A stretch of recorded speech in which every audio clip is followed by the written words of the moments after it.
Hi hello today topic is profit and loss. நமக்கு percentage தெரியுது அப்படின்னாலே ப்ராஃபிட் அண்ட் லாஸ் தெரிஞ்சிருச்சுன்னு அர்த்தம். ஸோ ப்ராஃபிட் அண்ட் லாஸில் நம்ம யூஸ் பண்ணக்கூடிய டேர்ம்ஸ் என்னென்ன அப்படின்னா cost price, selling price, labelled ப்ரைஸ்னு சொல்லலாம், மார்க்கெடு ப்ரைஸ்னு சொல்லலாம், ப்ராஃபிட்டு, லாஸு, டிஸ்கவுண்ட், இதெல்லாம் தான் டேர்ம்ஸ்.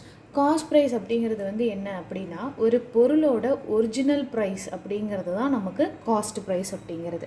செல்லிங் ப்ரைஸ் நமக்கு தெரியும், பொருளை எவ்வளோக்கு விற்கிறோம் அப்படிங்கிறது.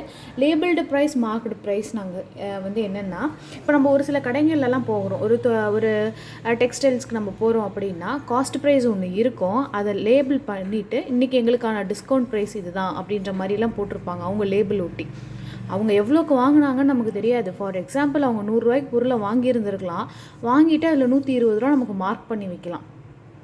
நம்ம போய் கேட்டதுக்கப்புறம் இதிலேருந்து சம் டிஸ்கவுண்ட்டை கொடுத்து அவங்க விற்கிறது தான் நமக்கு செல்லிங் ப்ரைஸ்.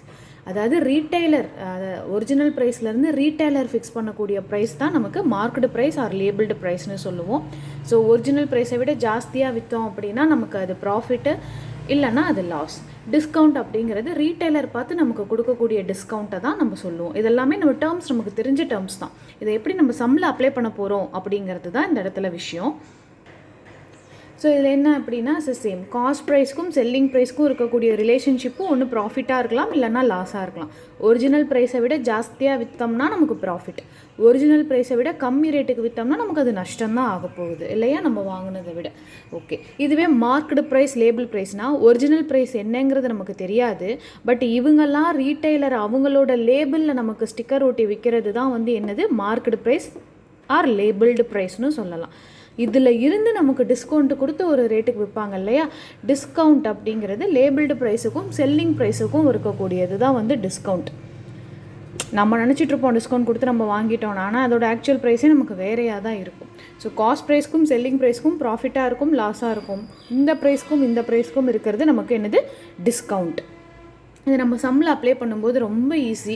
பட் நமக்கு இதுக்கு மெயினாக என்ன தெரியணும்னா பர்சன்டேஜ் தெரிஞ்சிருந்தால் போதும். பர்சன்டேஜோட ப்ரீவியஸ் வீடியோஸ் நம்மக்கிட்ட இருக்குது, அரித்மெட்டிக், நியூமரிக், ஸோ ஒரு ஷார்ட்ஸில் கூட இருக்கும், செக் பண்ணி பாருங்கள். நம்ம சம்ஸ் பார்த்தோன்னா ரொம்ப ஈஸியாக நமக்கு புரியும். Let's see the sum. Okay, இந்த சம்மில் பார்ப்போம். எ சைக்கிள் பாட் ஃபார் ₹900, அதாவது காஸ்ட் ப்ரைஸ் வாங்கியிருக்கிறது வந்து எனக்கு என்னென்னா 900க்கு. கொஷினை படித்து பார்த்தாலே நமக்கு புரியணும் சொல்ல வர்றது காஸ்ட் ப்ரைஸாக செல்லிங் ப்ரைஸான்னு. A cycle bought for ₹900 and sold ₹1080. அப்போ வாங்கின ஒரிஜினல் ப்ரைஸ் 900, அப்போ விற்ற எனக்கு செல்லிங் ப்ரைஸ் அப்படிங்கிறது 1080. ஸோ ஆப்வியஸாக நமக்கு தெரியுது வாங்கின விலையை விட விற்ற விலை நமக்கு வந்து ஜாஸ்தியாக தான் இருக்குது. ஸோ இது என்ன தான் கண்டிப்பாக ப்ராஃபிட்டு தான். இப்போ நமக்கு கொஷினில் என்ன கேட்டிருக்காங்கன்னா ப்ராஃபிட் எவ்வளோன்னு கேட்கல, ப்ராஃபிட் பர்சன்டேஜ் என்னன்னு கேட்டிருக்காங்க இல்லையா. ஸோ அப்போ எனக்கு 900 எது பேஸோ அதுதான் 100% நம்ம பார்த்துருப்போம் இல்லையா. ஒரு பொருளோட ஆரம்ப விலை தான் நமக்கு 100%. அப்போ 900 அப்படிங்கிறது எனக்கு 100% அப்படின்னா கெயின் பர்சன்டேஜ் எவ்வளோன்னு கேட்குறாங்க. ஸோ அப்போ எனக்கு ப்ராஃபிட் எவ்வளோ, ப்ராஃபிட்னாலும் கெயின்னாலும் ஒன்று தானே.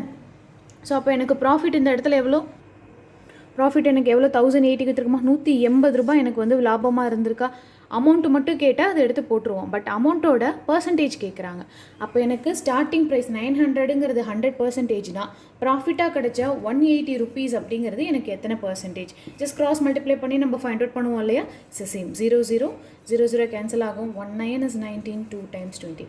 ஸோ அப்போ எனக்கு 20% அப்படிங்கிறது தான் கெயின் பர்சன்டேஜ். இதுதான் இந்த சம்முக்கான ஆன்சர்.